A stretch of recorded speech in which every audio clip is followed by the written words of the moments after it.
देशों से आपको मिली करोड़ों अवैध फंडिंग जो है वो मिली है। ईडी ने गृह मंत्रालय को रिपोर्ट भी सौंपी है।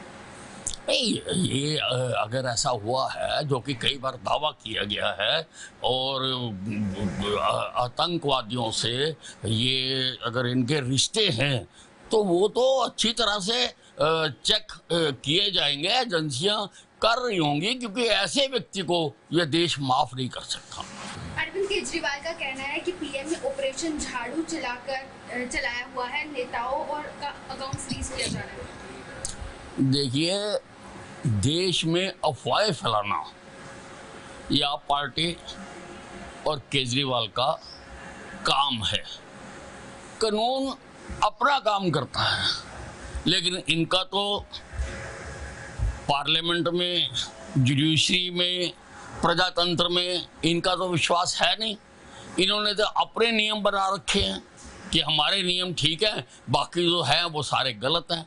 इसीलिए ये जो कुछ कहते थे और अब सत्ता में आने के बाद उसके उलट करते हैं, और फिर जो करता है वो बढ़ता है।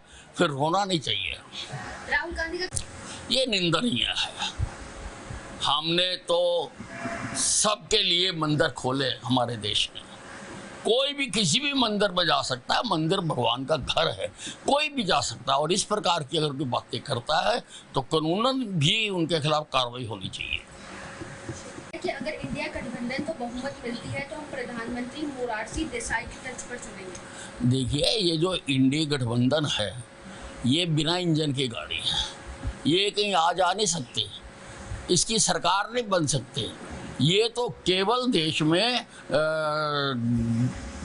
शांति भंग करने के लिए ये चुनाव के मैदान में कूदे हुए हैं, और बार बार कोशिश करते हैं। कभी केजरीवाल करते हैं, कभी राहुल गांधी करते हैं, कभी कोई और नेता करता है, कभी लालू प्रसाद करते हैं। ये तो अस्थिरता पैदा करना चाहते हैं। अभी पर जैसे कम से कम देखा, वो ये लगा कि शायद कुछ इसमें कई लोगों ने इसमें डोनेशन दिया है, लेकिन उसमें पासपोर्ट नंबर, कुछ मोबाइल नंबर रिपीट हो रहे हैं। जैसे अगर दो आदमी एक ही पासपोर्ट नंबर से अगर पैसा दें तो उसमें संदेह होता है। तो ये अगर तो उसमें बात सही है कि ठीक है, लोगों ने दिया है जेन्युइनली और कोई उसमें फरेब नहीं है, तो उसमें आम आदमी पार्टी अपने तथ्य सामने कर दे तो कोई दिक्कत नहीं होगी।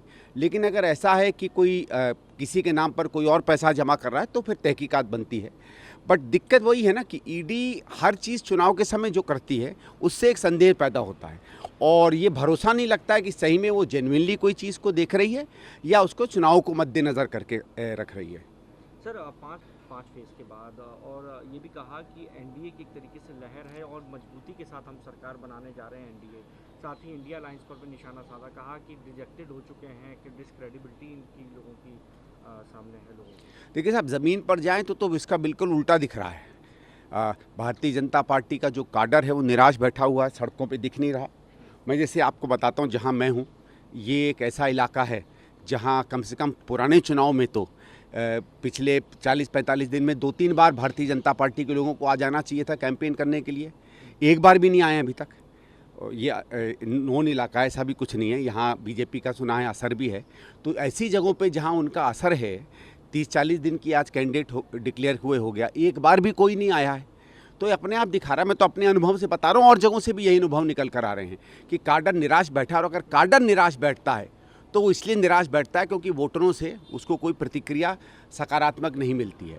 तो काडर तो भारतीय जनता पार्टी का जान गया है कि अब सरकार नहीं बन रही है। बाकी ठीक है, उनको थोड़ा प्रोत्साहित करने के लिए, थोड़ा एक उनमें ऊर्जा देने के लिए प्रधानमंत्री कुछ भी कह लें।